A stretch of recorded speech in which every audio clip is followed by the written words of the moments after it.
E eu quero começar uma série, 21 dias, serão 3 domingos, 21 dias no barco com Jesus. Eu quero falar sobre essa palavra, porque na Bíblia nós vamos encontrar algumas passagens de Jesus no barco. E o que me chama a atenção é que dos ensinamentos do barco, nós conseguimos assim extrair ensinamentos valiosos, preciosos, chaves para as mais diversas áreas da nossa vida. Do barco ou dos barcos, Jesus ensinou lições muito profundas. Lições que são chaves para você aplicar no seu casamento, na sua família, na sua vida sentimental, na sua vida profissional, na sua vida de negócios e na sua vida espiritual. Você vai aprender muito nesses próximos 3 domingos. Então, não falte, porque eu tenho certeza que você vai aprender. E é uma série. Então, hoje eu vou falar um pouco. Domingo que vem é uma continuação. E no outro domingo, eu viajo essa semana para Campos dos Goitacazes, Rio de Janeiro, prego numa mega conferência lá, mas sábado eu já retorno para domingo eu poder estar aqui com vocês e dar continuidade. Então vamos abrir a nossa Bíblia. Eu quero começar pelo último texto, qual nós fizemos leitura lá na ceia. Abra sua Bíblia lá em Lucas, capítulo de número 5. Evangelho segundo escreveu São Lucas, capítulo de número 5.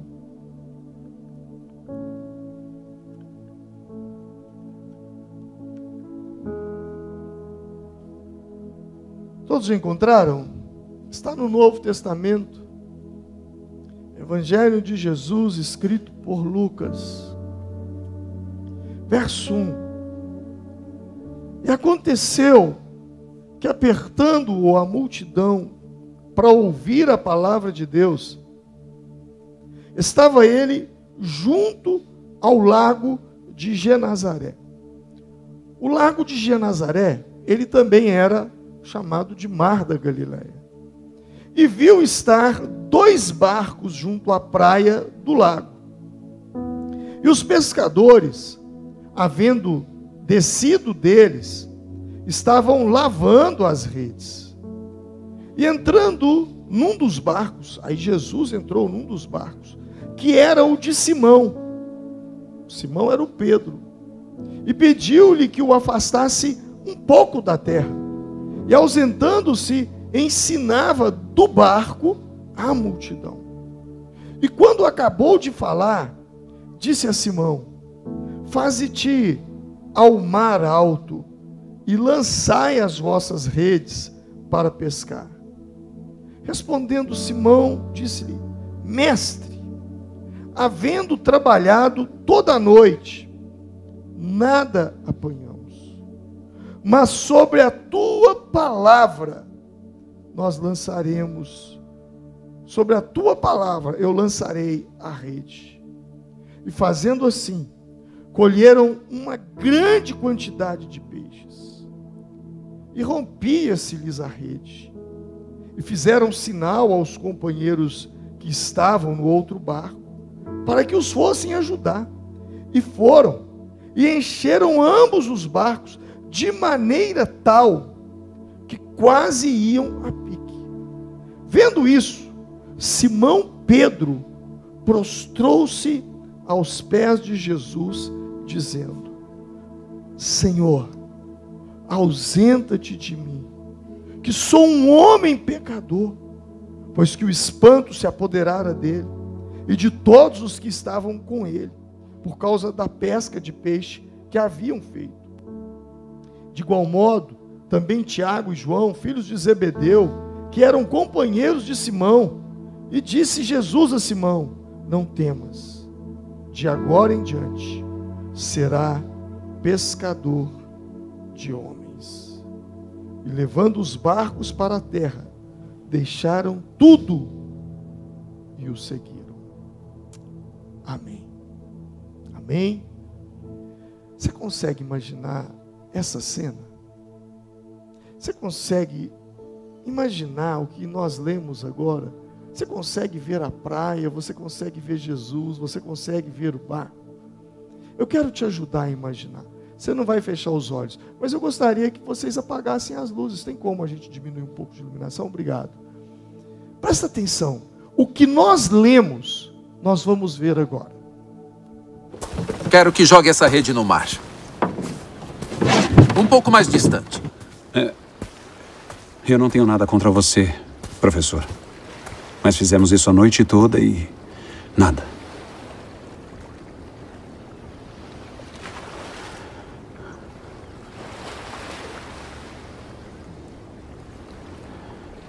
Tudo bem.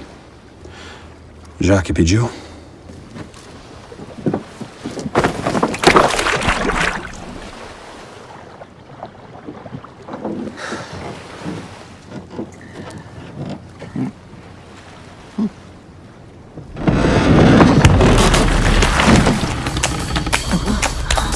Segura a rede!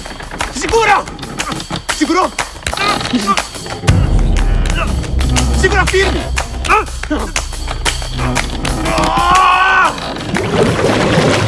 Ajudem! Ajudem! Vamos! Ajudem! Ajudem! Vamos logo!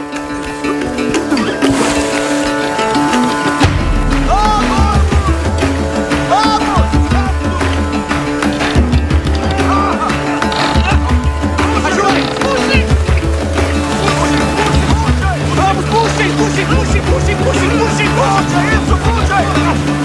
Vamos aqui no barco! Vamos! Vamos, puxe!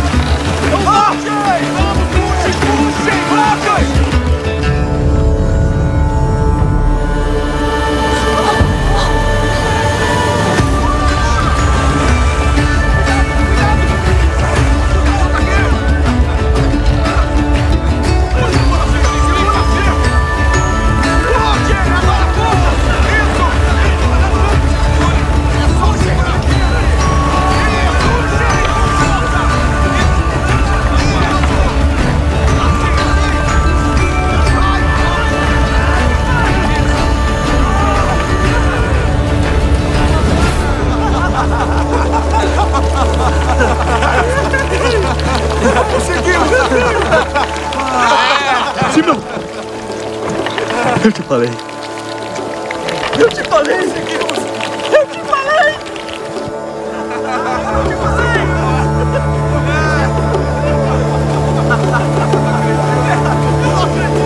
Olha isso! Olha quantos peixes nós conseguimos!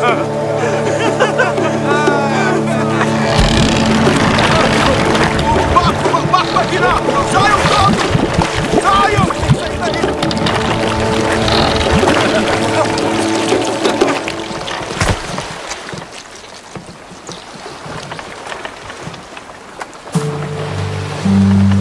O meu irmão e o Batista. Você é o Cordeiro de Deus, não é? Eu sou. Afaste-se de mim. Eu sou um homem pecador. Você não sabe quem eu sou, as coisas que eu fiz. Não tenha medo, Simão. Eu sinto muito. Nós esperamos tanto por você, nós acreditávamos, mas a minha fé, eu sinto muito. Levante a cabeça, pescador.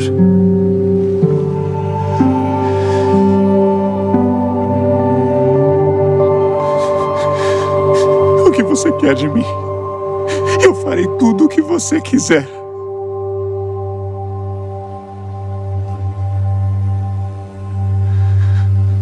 Siga-me.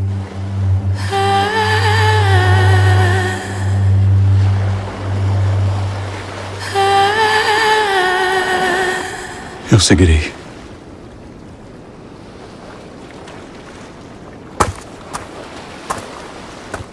Mestre. Uau! Você pode aplaudir. Incrível, hein?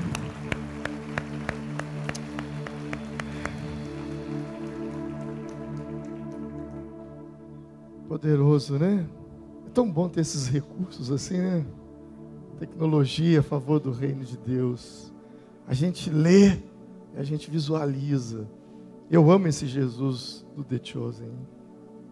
Ele é um Jesus legal, não é? Eu gosto dessa versão de Jesus, porque o Jesus que a gente vê muitas vezes nos filmes é um Jesus muito Deus, e Jesus é Deus, mas nessa versão ele mostra um Jesus humano, e a gente não consegue às vezes perceber, ver esse lado humano de Cristo, mas é incrível isso. Essa é a história do texto, essa é a história. Pedro passou a noite toda tentando pegar algum peixe. Ele era pescador, não era um hobby, era a profissão, era o ganha-pão dele. Não pegou nada. Jesus então diz: vai para o mar alto, vai para lugares mais profundos, lance a rede. E ele diz: Senhor, nós passamos a noite toda e não pegamos nenhum peixe. E Jesus diz: lance a rede. E ele diz: mas sob a tua palavra nós lançaremos a rede. E eles pegaram. Até então, até aquele momento, foi a maior pescaria que eles fizeram. O que me chama a atenção é que Jesus chama Pedro e diz: a partir de hoje será um pescador de homens. Jesus poderia ter dito isso antes, quando Pedro não pegou nada. Mas Jesus opera um milagre para que os barcos estejam cheios, tão cheios, e depois que o barco está cheio, Jesus disse: agora larga tudo e segue-me. É porque seguir a Jesus exige renúncia. Seguir a Jesus exige abrir mão de alguma coisa. Seguir a Jesus implica-se em renunciar a si mesmo. Os verdadeiros seguidores de Cristo, não aqueles que dizem: eu sou cristão, eu sou evangélico, eu sou católico, eu sou espírita, eu sou... Não me refiro à religião, eu me refiro a seguir a Cristo. Os verdadeiros, eles renunciaram a si mesmos. Há um milagre nesse texto. E eu vejo que o Senhor quer operar um milagre em nossa vida. Mas esse milagre, ele passa por uma dinâmica. E em Lucas capítulo 5, nós vamos encontrar a dinâmica desse milagre. Primeiro é que os discípulos estavam lavando suas redes, depois de uma noite frustrada, fracassada, sem nada pescar. Jesus chega na praia e havia uma grande multidão, e a multidão, ela apertava Jesus, e Jesus então entra num dos barcos, e diz para Simão: afasta-te um pouco, e Simão afastou-se. Jesus ficou de costa para as águas, para o mar, para o lago, e de frente para a multidão. Ele usou de uma técnica de que o vento levaria a voz dele para propagar. Não havia caixa de som, não havia microfone. Então ele usou o recurso que ele tinha. E é aí que a gente começa a perceber como é que o milagre ele se desenrola. Pedro colocou o seu barco a serviço de Cristo. Ele emprestou o barco para que Jesus fizesse do barco um púlpito. Para que Jesus fizesse do barco o altar para ele pregar às multidões. Há um princípio ali. Foi a maior pescaria de Pedro. E isso aconteceu depois que ele colocou o barco dele a serviço de Cristo. Talvez você, ao ver uma imagem como essa, a ler uma passagem bíblica como essa, talvez você diz assim para você mesmo: como eu preciso tanto de um milagre, como eu preciso tanto de uma intervenção de Deus na minha vida, Como eu necessito de uma cura, eu necessito de um milagre. Talvez você tenha pedido o mesmo milagre a Jesus. Senhor, assim como o Senhor operou na vida de Pedro, faz na minha vida também. Mas a pergunta que fica é: o que você tem colocado a serviço do reino de Deus? O quê? O que você possui que você tem colocado a serviço no reino? Quais habilidades você tem que você tem colocado a serviço do reino? Enquanto nós estamos aqui nesse momento, aqui atrás, na igreja da criança, tem dezenas de crianças, e tem uma equipe muito grande. Tem no mínimo ali 50 homens e mulheres cuidando das crianças, ministrando para as crianças, liderando as crianças, ensinando as crianças. Essas pessoas colocaram seus talentos, suas habilidades a serviço do reino, a serviço de Cristo. Quando você chegou aqui, já estava tudo preparado. Mas obreiros passaram aqui antes. Homens e mulheres, como você. E se colocaram à disposição. Nós tivemos um momento tão agradável de música agora. Talvez o que a gente enxerga são esses meninos, meninas cantando aqui. Mas tem dias que eles vão para o estúdio, aqui tem um estúdio de ensaio aqui dentro. E eles chegam lá à tarde, sábado à tarde, e às vezes saem por volta de 9, 10 horas da noite, ensaiando para fazer 30 minutos de louvor e adoração com você. Enquanto nós estamos aqui, nós temos bem mais de 100 pessoas. Agora há pouco eu entrei ali, estava vendo, assistindo o culto pelo YouTube. Nós temos mais de 130 celulares ou televisões conectadas conosco. Não sei quantas pessoas tem, talvez 3 em cada um lugar, talvez 300, 400 pessoas. Mas para que essas pessoas tenham acesso a essa mensagem, nós temos uma equipe de câmeras, de filmagem, de edição, lá atrás trabalhando. Quando eu coloquei esse filme bacana aqui, alguém trabalhou para que ele viesse para cá. Essas pessoas se parecem com Pedro quando colocam o barco à disposição. Talvez você diz: pastor, eu não sei pregar como você prega. Eu não sei cantar ou tocar como eles tocam e cantam. Mas ninguém nesse mundo é tão pobre que não tenha algo para ofertar. E quando eu digo ofertar, eu não estou me referindo a dinheiro. Eu estou me referindo à sua vida.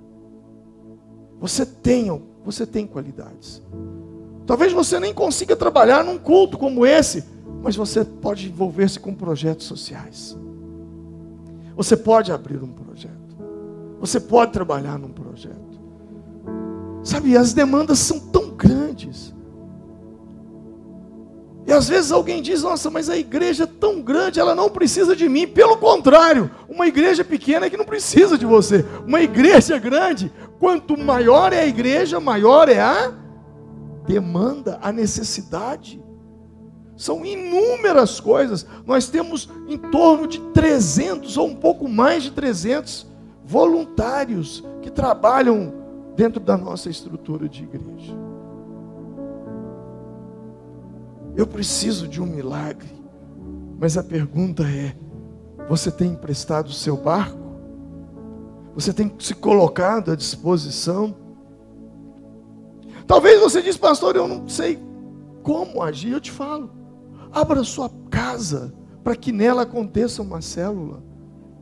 Às vezes eu fico vendo os líderes com tanta dificuldade Porque falta casa. Falta gente para dizer assim: olha, eu quero que a próxima reunião de célula aconteça na minha casa. Se você não pode ceder a sua casa para reuniões durante um ano, ceda por um mês. Se você não pode por um mês, ceda pelo menos por uma semana no mês. Você pode fazer alguma coisa. E esse é o primeiro ato de Pedro. Foi, antes de receber o milagre, foi de colocar aquilo que ele possuía, aquilo que ele tinha, a serviço do reino. Você pode, sim, você pode. Mas também uma coisa me chama a atenção. Sabe, para te falar a verdade, Pedro só deixou Jesus entrar no barco porque o barco estava vazio. Se o barco estivesse cheio, provavelmente ele não deixaria Jesus entrar no barco. Isso me ensina que tem horas que Deus permite você perder. Tem horas que Deus permite você passar por determinadas situações e circunstâncias para você repensar um pouco na sua vida, para você refletir sobre a sua vida, sobre o que você tem vivido, sobre o que você tem experimentado. E às vezes o Senhor permite determinadas frustrações na sua vida, com a finalidade de você permitir que Ele entre no seu barco. Quantos de vocês que hoje têm uma vida transformada por Deus, quantos de vocês que hoje tiveram experiências incríveis com o Senhor, vocês foram salvos, vocês foram transformados, mas tudo isso aconteceu porque um dia o seu barco estava vazio, porque um dia os ventos não lhe estavam soprando a favor, porque um dia você passou por determinada situação, por determinada circunstância na vida, e você se frustrou, e você passou por determinados problemas, talvez dores, sofrimentos, no seu casamento, na sua família, na sua saúde, eu não sei, enfim. Mas você permitiu que ele entrasse, porque o barco estava vazio. E talvez você veio aqui hoje, nessa noite, com o seu barco vazio. Você entrou por essas portas com uma grande frustração no seu coração, talvez uma vontade de parar, de desistir de tudo, de acabar com tudo. E o Senhor permitiu você vir aqui com o barco vazio para ouvir uma palavra que permita ele entrar dentro do seu barco e mudar a sua história. Se você observar a dinâmica desse milagre, quando Pedro permite que Jesus entrasse no seu barco, Pedro teve que ficar ali assentado, ouvindo a pregação. Depois, ele obedeceu a Jesus de uma maneira, talvez que a gente, nós pregadores, dizemos assim, e Pedro disse: sob a tua palavra eu lançarei as minhas redes. Mas na verdade, o que ele estava querendo dizer não era bem isso. Ele nem conhecia Jesus aqui, nem sabia de palavra. Ele disse: sob a tua palavra eu vou lançar as redes. O que ele estava querendo dizer? Sabe o quê? Você não entende nada de pescaria, você não sabe nada, quem é o pescador aqui sou eu, mas sob a sua palavra eu vou lançar a rede. E se não acontecer nada, a culpa é sua. Eu já lavei as redes, eu já limpei os barcos, e vou sujar de novo, por sua causa. E se não der certo, você vai ter que me ajudar aqui. Ele não falou tudo isso, mas conjecturando, era isso que ele queria dizer. Ele não estava assim. Então, se nós podemos concluir que existe uma dinâmica, a dinâmica é: eu abro o meu barco para Cristo, eu ouço a palavra de Cristo e eu obedeço a Cristo, mesmo às vezes não acreditando. E é assim que o reino funciona. Às vezes coisas acontecerão na sua vida, não é por causa da sua fé, mas é por causa da sua obediência. Amém? Pedro não foi com tanta fé, mas ele foi por obediência. Já aconteceu isso inúmeras vezes. Eu digo: Deus, o Senhor sabe, meu coração tem crédulo, eu não acredito que possa acontecer alguma coisa, mas por obediência à palavra, eu vou. Então, milagres acontecem às vezes, não por causa da fé, porque às vezes você não tem a fé necessária. Mas se você não tem a fé, vai na obediência, porque vai acontecer. Então, se nós podemos concluir que milagres têm uma dinâmica, essa é a dinâmica. Eu abro as portas para que Jesus entre no barco, eu ouço a palavra, eu creio na palavra e eu vou na obediência. Pedro, quando ele se encontra com Jesus ali naquela praia, ele estava vindo de um dia muito difícil. Pensa, ele passou a noite toda tentando pegar um peixe, ele não conseguiu. Pedro estava tomado de uma frustração tão grande, tão desanimado, cansado. Gente, passar uma noite pescando e não pegar nada. Ele estava cansado, tão cansado, mas ele frustrado, mas mesmo assim, ele se colocou à disposição de Jesus. Às vezes nós achamos que para fazer a obra de Deus, ou para que Deus opere um milagre na nossa vida, nós precisamos estar bem. Estar bem consigo mesmo, estar motivado, estar encorajado, estar com o coração cheio de fé, estar com as coisas dando certo. Outro dia eu disse para alguém: ei, vamos para a igreja, você precisa da palavra de Deus. E a pessoa me disse: não, pastor, eu preciso melhorar minha vida primeiro para depois voltar. Eu não entendo esse tipo de discurso. Talvez é como se alguém dissesse assim: eu preciso estar bem de saúde para depois procurar um médico. Não faz sentido. Não faz. Então Pedro, quando ele tem esse encontro, ele estava frustrado, abatido, desanimado, decepcionado. E mesmo assim, ele se coloca à disposição. Ele diz: tudo bem, está aí meu barco, pode entrar.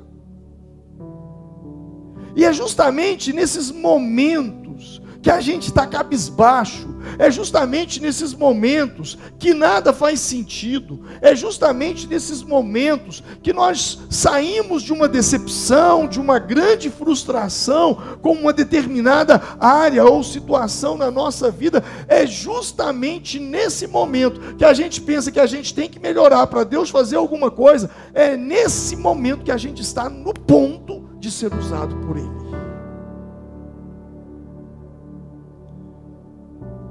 Pedro estava assim.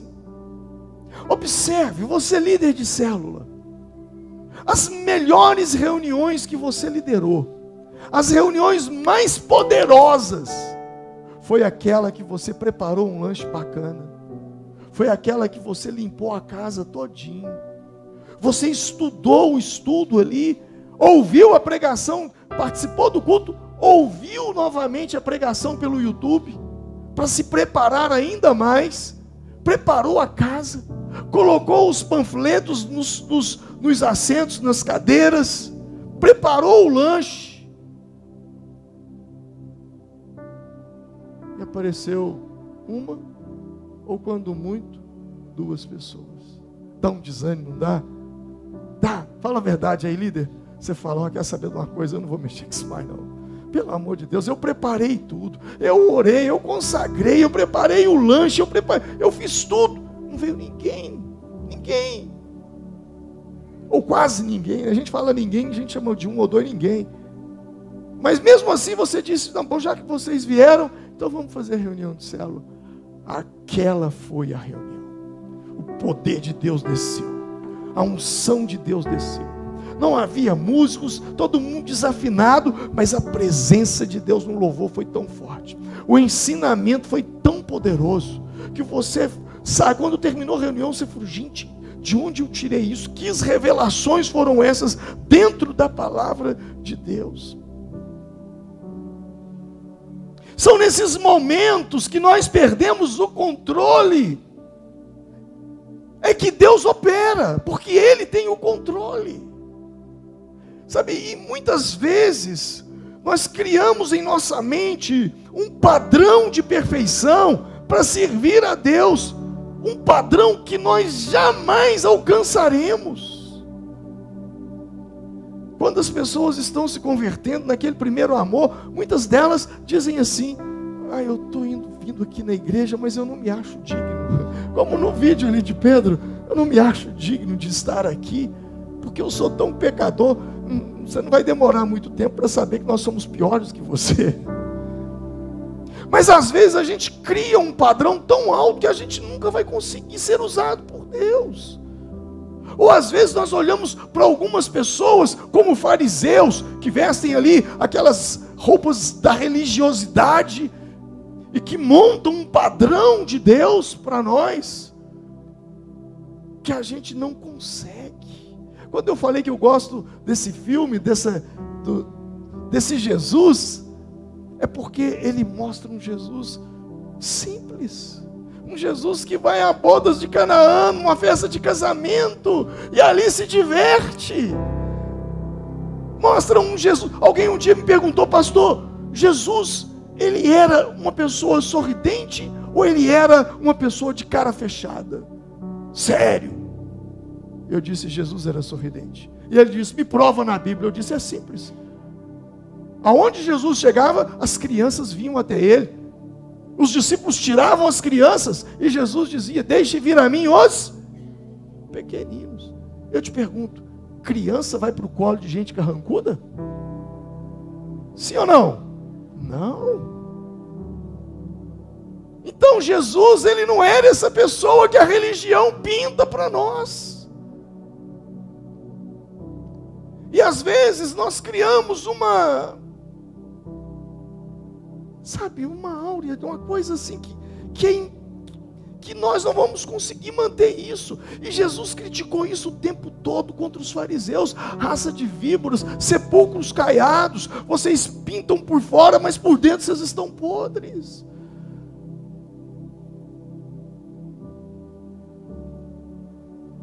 Deus vai te usar do jeito que você está. O Senhor te conhece. Ele está fazendo uma obra no seu coração. Eu não sei se foi Martin Luther King quem disse certa feita assim: eu não sou quem eu gostaria de ser, mas eu também não sou quem eu era. Então eu acho que essa frase define a nossa vida. Eu não sou o pastor que eu gostaria de ser, eu não sou o homem que eu gostaria de ser, mas uma coisa também eu sei: eu não sou o homem que eu era. Nós estamos em constante crescimento. Santificação é um processo. Ninguém é santo. Nós estamos num processo. Eu gosto muito de uma frase que diz assim: santo não é aquele que nunca se suja. Santo é aquele que sempre se lava. E isso define a nossa vida como cristão. Não é todo dia que a gente está sorridente, que a gente está alegre, que a gente está para cima, não. Há momentos, há dores, há lutas. Mas o importante é que nós nunca desistamos. E aí, Pedro estava ali frustrado.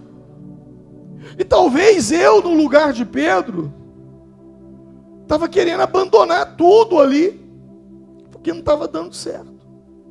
E Jesus vai operar um milagre, e na minha oração talvez eu diria: Jesus, é o seguinte, meu barco está muito ruim, por isso que eu não estou pegando nada. Jesus, minhas redes estão rasgadas, por isso que eu não estou pegando nada. Sabe, mas o que me chama a atenção é que Jesus não deu um barco novo para Pedro. Jesus não deu novas redes para Pedro. Ele só deu uma palavra. E Pedro lançou as redes e ele fez a maior pescaria de sua vida, mesmo com a mesma rede e o mesmo barco. Você não precisa desistir. Você não precisa abandonar o que você tem. Valorize o que você tem. Valorize o seu barco. Valorize as suas redes, porque são elas que o Senhor vai usar para fazer o maior milagre na sua vida. Amém?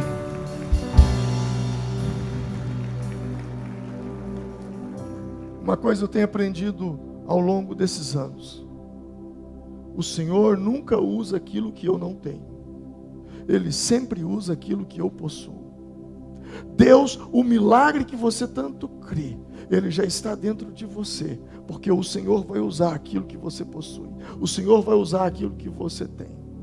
O mar estava fechado, os egípcios vinham, Moisés estava diante do mar e ele não sabia o que fazer. E o Senhor diz: o que você tem na sua mão? Tem uma vara, fere as águas com ela.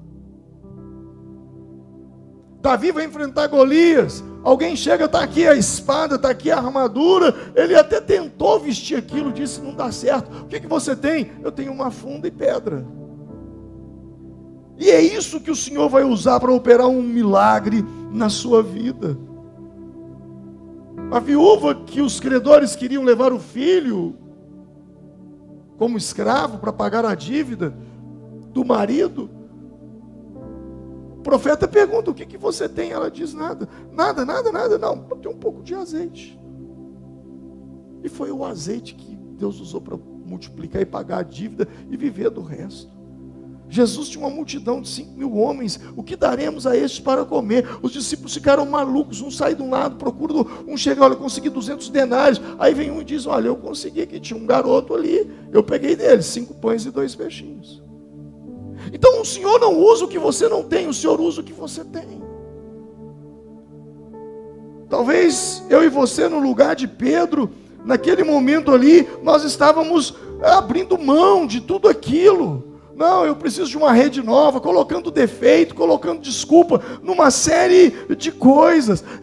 Não despreze aquilo que você já conquistou.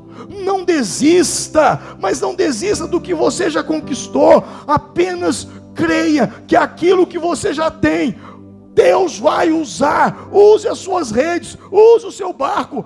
Não pare. Quem mandou você largar as redes? Quem mandou largar a rede? Quem mandou você parar? Volte para o mar alto. No lugar da tua vergonha eu vou te honrar. Quem mandou largar a rede? Levante sua mão e diga isso. Quem mandou você parar? Volte para o mar alto. No lugar da tua vergonha eu vou te honrar. Filho, eu vou te honrar. Não pare agora. Mesmo que tudo pareça perdido, aplique fé. Aonde você foi envergonhado, o Senhor vai te honrar. Aonde Pedro não pescou nada, ele voltou debaixo de uma palavra e fez a maior pescaria da sua vida. Não pare agora. Veja com os olhos da fé, não com os olhos físicos.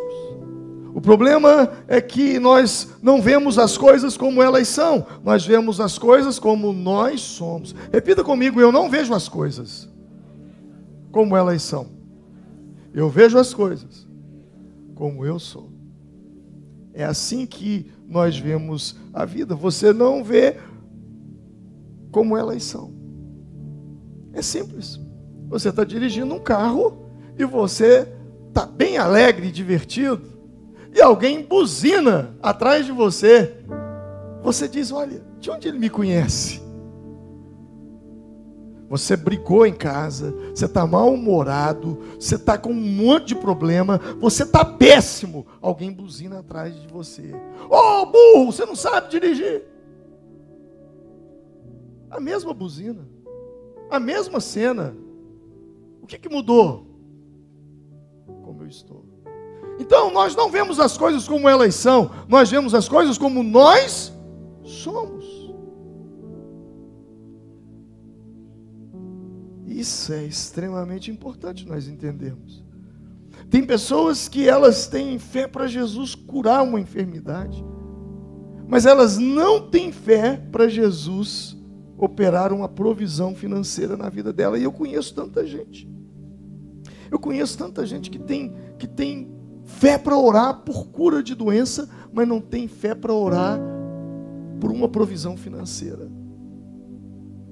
Os milagres, na verdade, eles estão disponíveis para todos, mas nem todos vivem. Por quê? Porque milagres escolhem pessoas. E eu vou repetir isso: milagres escolhem as pessoas.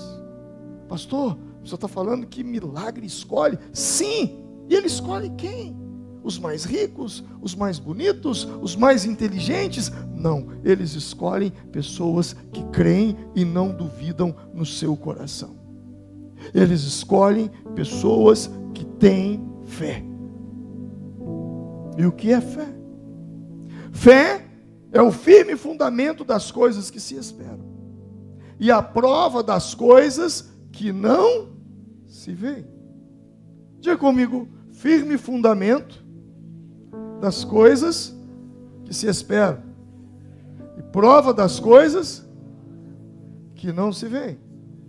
Talvez a prova das coisas que não se veem seja o lado difícil. Por que eu digo isso? Tudo bem, você não está vendo. A fé é o firme fundamento das coisas que se esperam e a prova das coisas que não se veem. Pastor, eu não consigo ver. Tudo bem, se você não consegue ver, pelo menos espere. Porque ela é o firme fundamento das coisas que se esperam. Eu não consigo ver, mas tudo bem, o que você está esperando? Se você não vê, você precisa esperar. E o que você está esperando? Quando fala da sua vida, o que você espera? Quando fala do seu casamento, o que você espera? Quando fala dos seus filhos, da sua família, o que você espera? Quando fala da sua vida profissional, o que você espera? Quando fala da sua vida espiritual, o que você espera? Se você não consegue ver, não tem problema, mas pelo menos espere. Agora, se você não consegue ver e também nem consegue esperar, ou seja, esperar no que eu me refiro, ter esperança, desejar, visualizar algo. Eu tenho uma expectativa. Se você não espera e não vê, como diz o ditado popular aí fora, você está no mato sem cachorro então. Porque você está a pé. Eu sei que existem situações na nossa vida, e comigo já aconteceu inúmeras vezes, que eu não conseguia ver. Mas eu não posso deixar de que aquilo que eu não consiga ver abale aquilo que eu espero. Mesmo que eu não veja, eu não posso deixar de esperar. Esperança, você precisa tê-la. Porque se você não consegue ver e nem esperar, então o seu barco está numa tempestade completamente à deriva. Paulo e Silas, eles estavam presos. Atos 16 diz que eles, perto da meia-noite, eles cantavam hinos. Por quê? Porque eles tinham o firme fundamento das coisas que se esperam. Antes da crucificação, Jesus, ele sentiu uma angústia tão grande no Getsemane, que ele suou gotas de sangue, mas ele suportou. Por que ele suportou? Hebreus, capítulo de número 12, vai dizer: mantenhamos o olhar firme em Jesus, o líder aperfeiçoado da nossa fé, por causa da alegria que o esperava. Por causa da alegria que o esperava. Ele suportou a cruz, sem se importar com a vergonha. Agora ele está assentado no lugar de honra, à direita do trono de Deus, por causa da alegria que o esperava. Jesus suportou.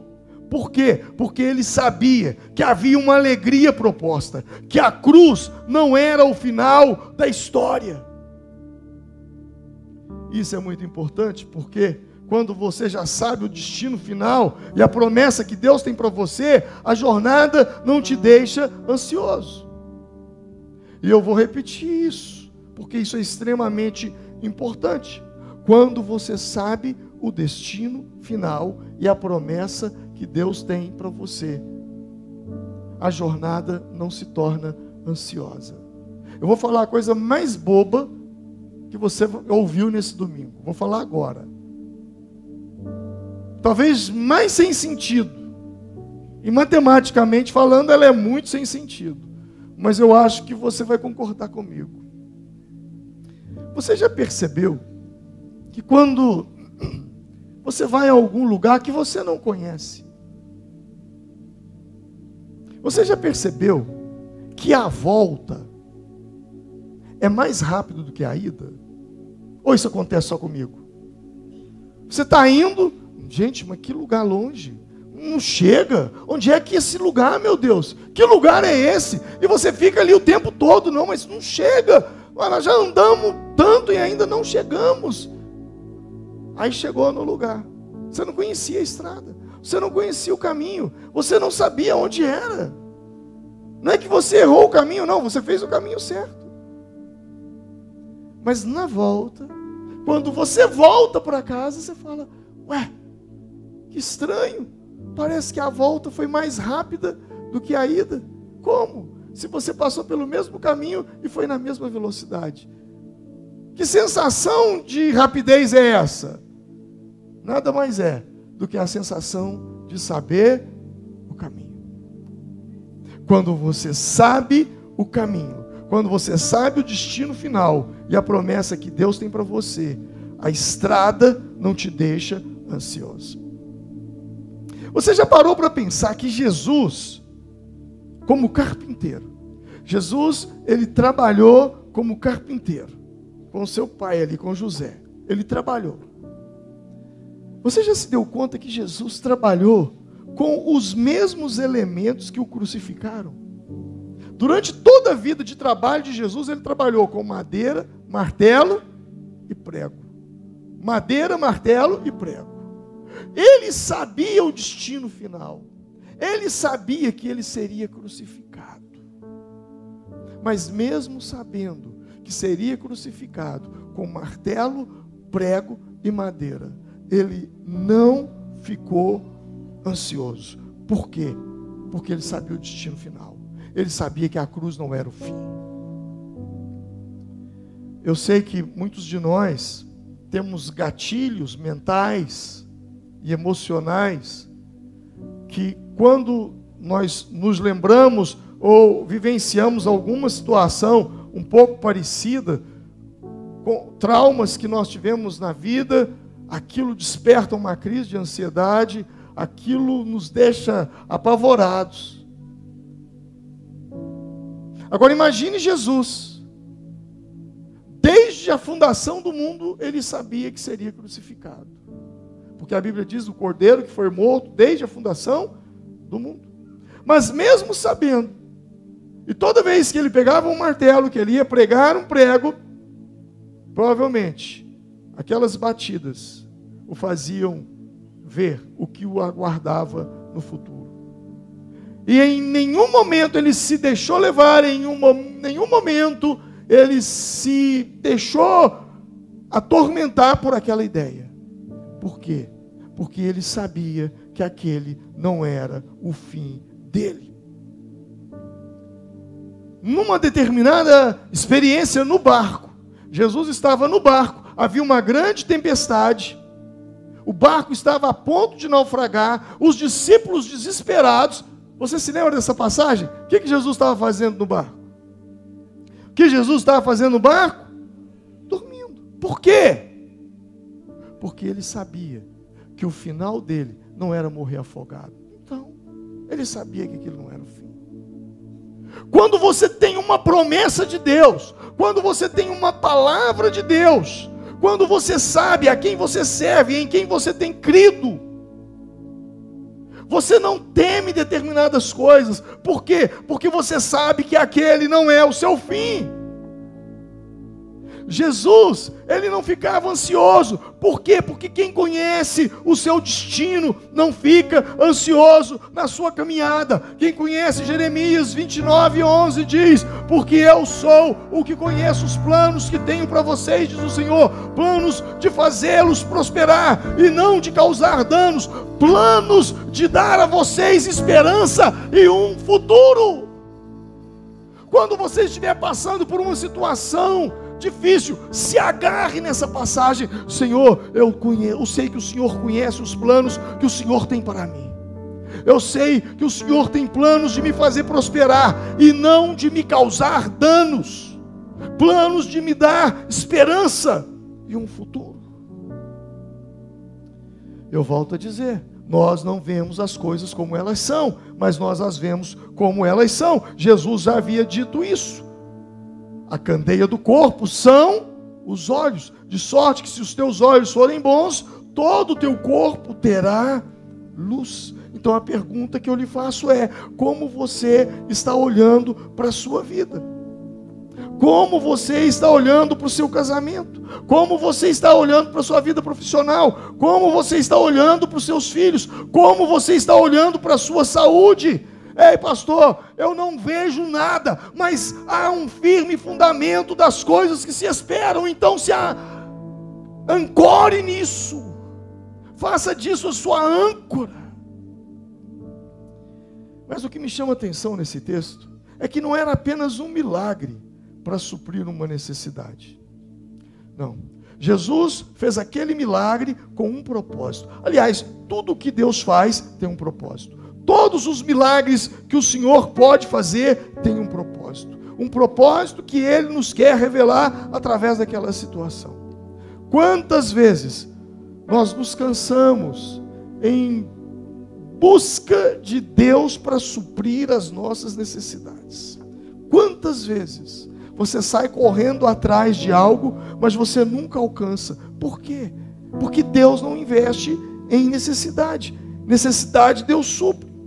A pessoa movida por necessidade, ela vive como se Deus sempre devesse para ela.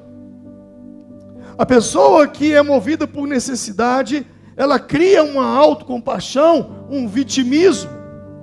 Quando você busca a Deus por propósito, não há nenhuma necessidade que os céus não possam suprir sobre a sua vida. Quando você busca a vontade dos céus, seja feita a tua vontade, assim na terra como nos céus, os céus respondem. Você está cansado, os céus têm renovo. Você está perdido, os céus têm provisão para a sua vida. Você está enfermo, os céus têm cura. Você está confuso, os céus têm clareza para você. Para cada necessidade na terra, existem milhares de respostas dos céus.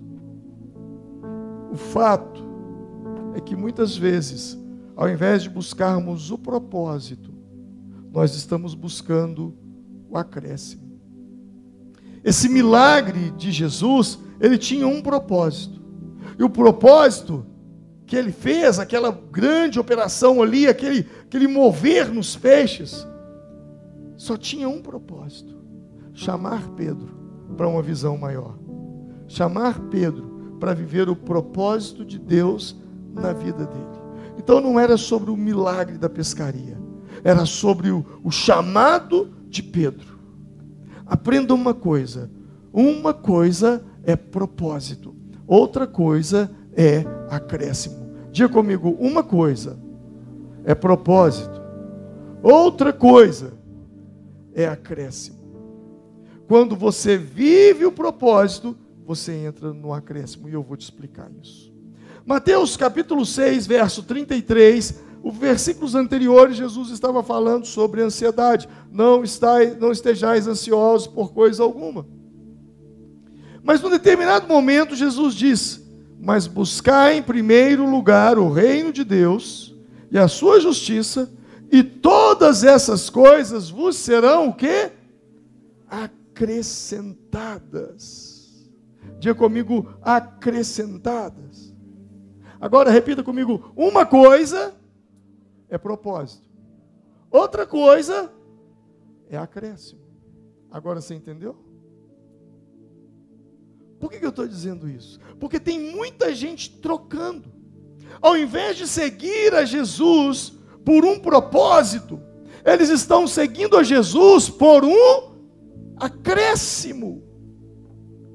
Aí ele vive correndo atrás de prosperidade, correndo atrás de romper na vida, correndo atrás de cura, correndo atrás de vida sentimental, e ele não corre atrás do propósito, ele fica correndo atrás do acréscimo. Não confunda propósito com acréscimo, não confunda princípio com acréscimo. Princípio quer dizer o principal. Quando ele diz, buscar em primeiro lugar o reino de Deus e a sua justiça, ele está dizendo que isso seja o principal na sua vida. Quando você pratica isso, o acréscimo vem atrás de você. Não é você que deve ir atrás do acréscimo, é o acréscimo que vai atrás de você. Quando você pratica o princípio da justiça, as demais coisas, elas vos serão o quê? Acrescentadas. E Jesus chama Pedro. O chamado de Pedro, ele iniciou com um milagre, para ficar marcado que tudo aquilo que você começa, você deve começar com um milagre. Eu vou repetir. Tudo aquilo que você começa, você deve começar com um milagre. Então, não comece nada que você não precise de um milagre para sustentar. E eu vou repetir. Não comece nada na vida que você não precise de um milagre para sustentar. A dependência de Deus para um milagre de todo dia deve ser constante, uma constância na sua vida, que a dependência de Deus seja os pilares de todos os projetos para a sua vida. E as pessoas vão te perguntar, como é que você justifica uma visão maior do que os recursos que você tem? E você vai responder, milagre. Alguém vai dizer para você, mas você não tem nada.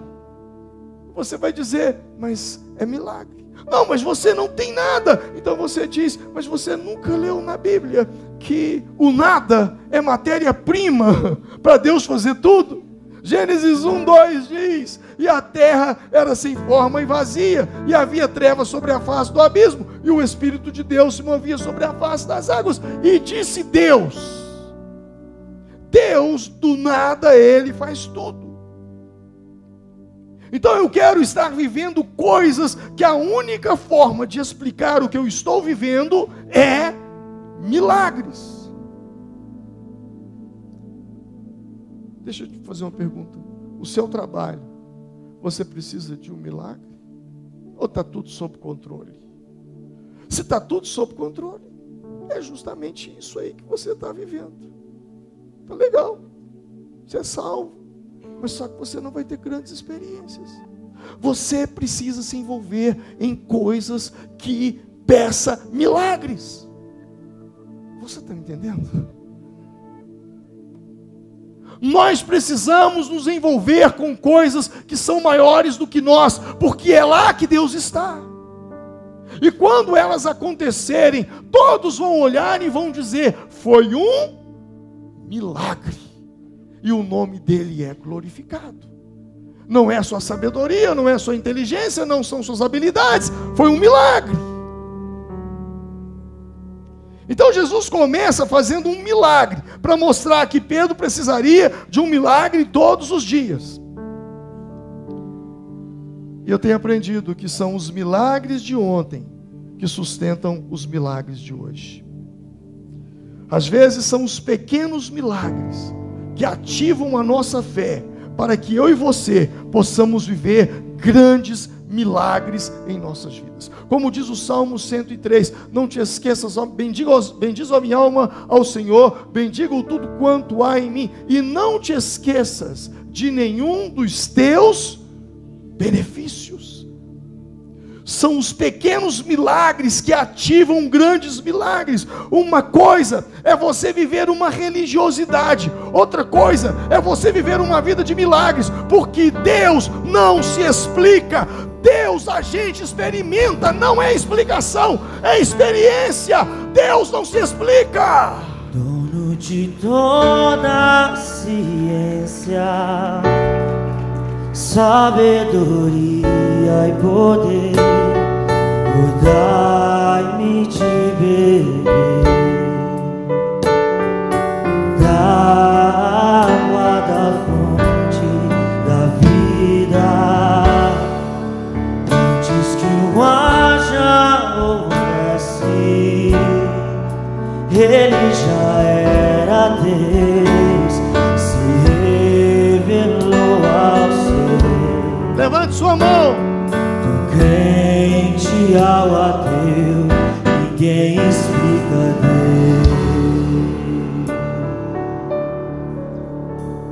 Deus a gente não explica, a gente experimenta. Quando você crê no impossível, quando você vive uma vida de dependência de Deus, o impossível, ele se torna inevitável. Deus não precisa de nada, Ele apenas precisa da sua fé para fazer o impossível se tornar inevitável. Quando Deus dá uma palavra, o impossível se torna inevitável. Eu gosto muito dessa frase. Poderia dizer, quando Deus dá uma palavra, o impossível se torna possível, mas eu gosto de dizer, quando Deus dá uma palavra, o impossível se torna inevitável. Era impossível ressuscitar Lázaro.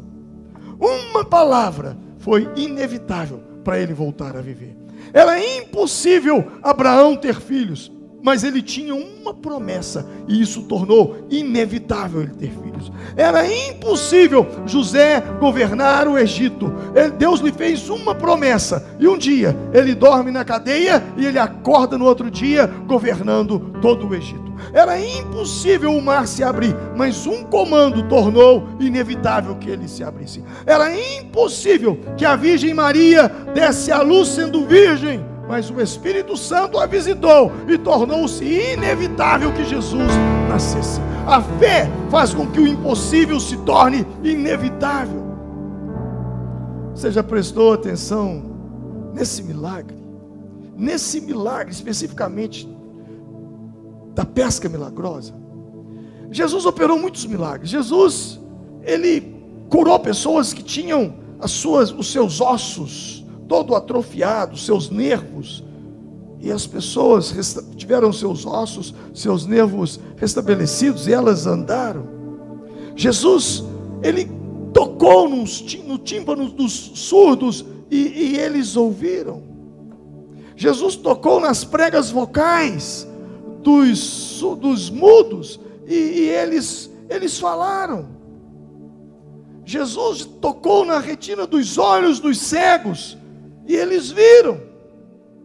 Mas no milagre da pesca milagrosa, não foi uma cura de ossos, Jesus não tocou nos olhos, Jesus não tocou nos ouvidos, Jesus não tocou.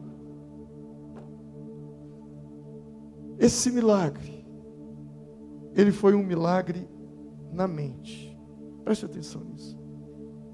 O versículo 4, se não me falha a memória, versículo 4. E quando acabou de falar, disse a Simão: faze-te ao mar alto e lançai as vossas redes para pescar. Jesus disse: vai às águas profundas e lance a rede. Preste atenção nisso. Que milagre é esse? Pedro estava frustrado, não pegou nada naquela noite, e Jesus vem até ele e dá-lhe uma ideia.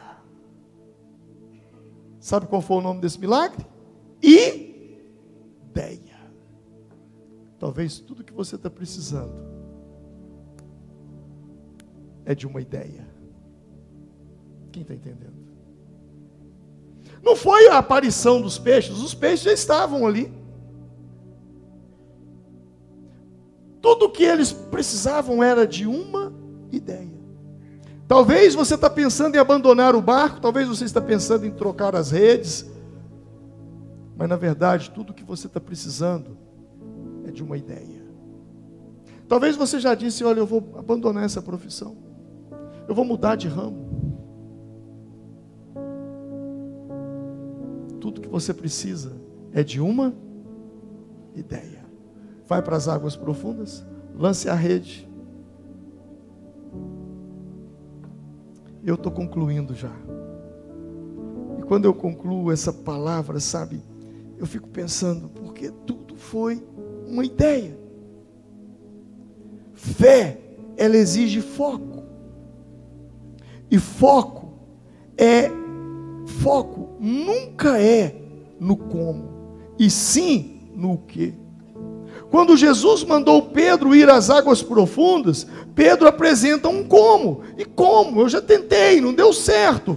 E Jesus lhe mostra o que? O que fazer. O que te mantém firme não é o como, é o que. Porque o como é suor, é sacrifício, é esforço, é abrir mão de algumas coisas, é acordar mais cedo. O como é estudar para passar no concurso. Agora, o que é aonde deve estar o seu foco. O seu foco. A dinâmica do milagre é abrir o barco para Jesus, ouvir o que Jesus tem a dizer e obedecê-lo.